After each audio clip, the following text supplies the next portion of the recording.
Hai, pada kali ini saya akan membahas tentang PAK dalam masyarakat majemuk.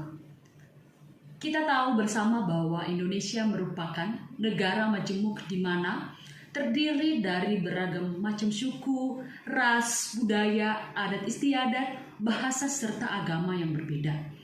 Namun tetap satu dalam mewujudkan diri sebagai satu bangsa nasional, yaitu bangsa Indonesia.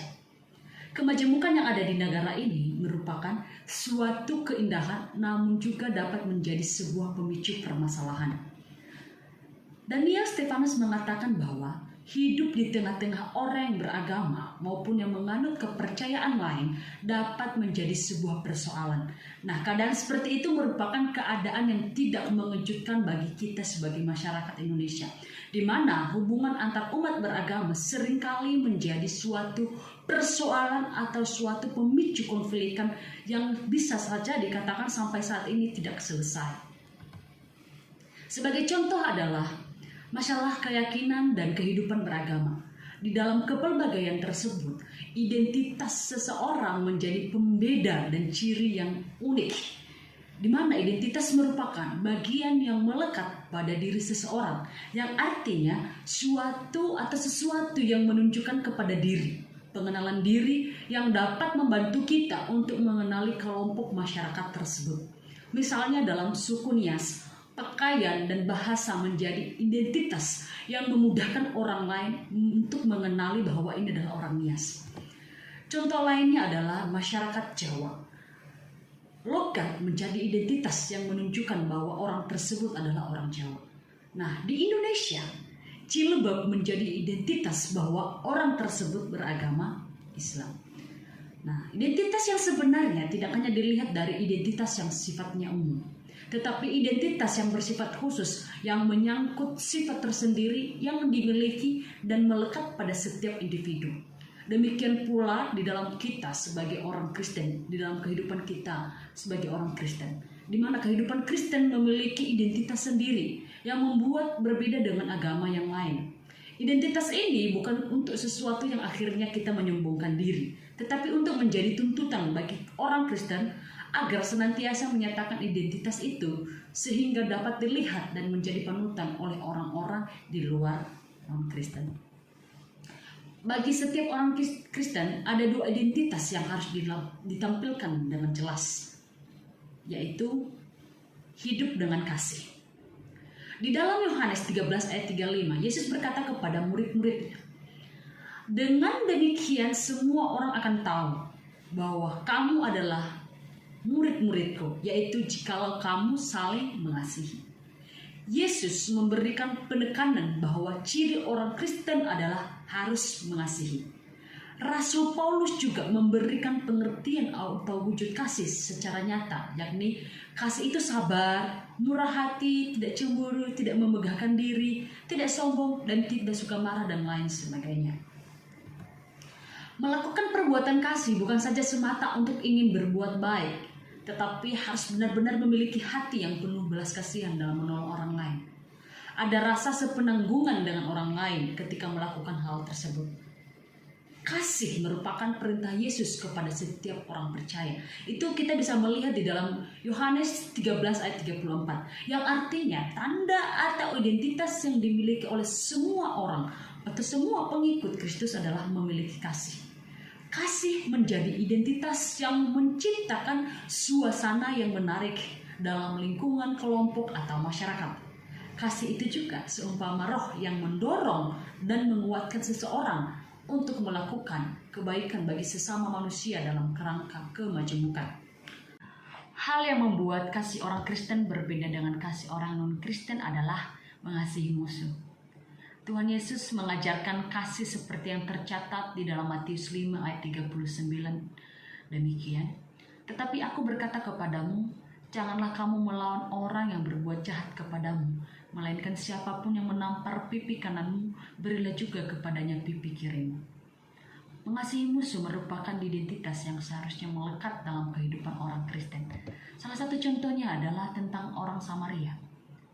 Orang Samaria ini merupakan kaum yang sangat dibenci oleh orang Yahudi.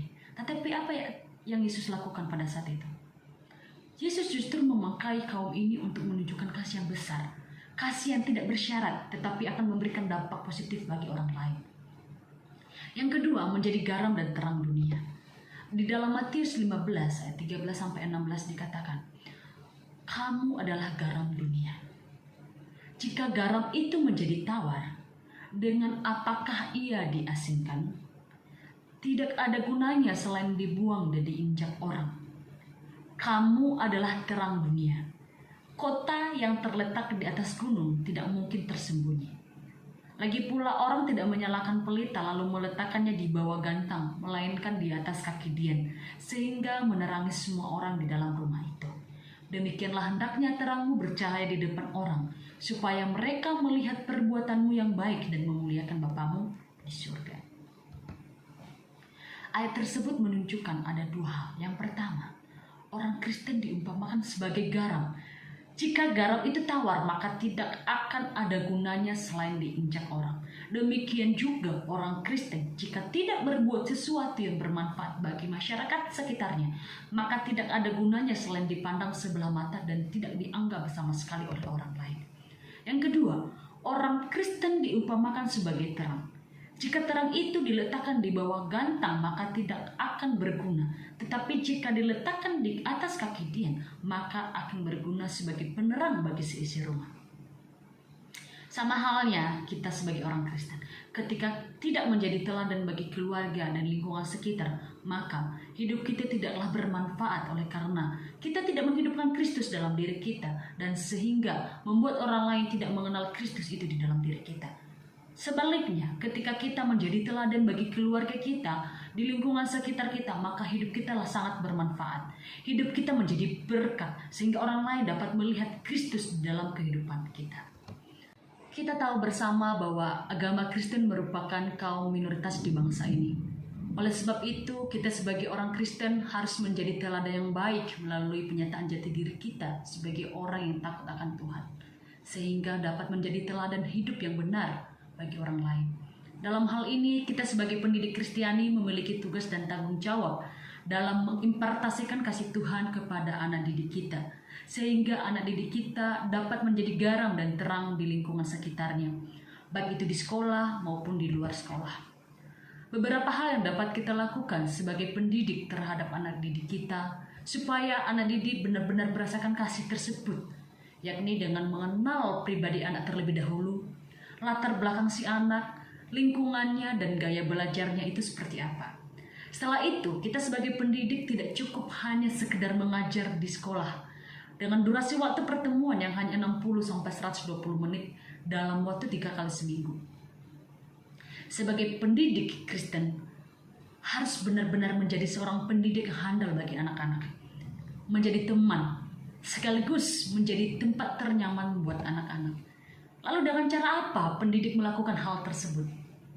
Yang pertama, kita bisa mengadakan les khusus kepada anak-anak.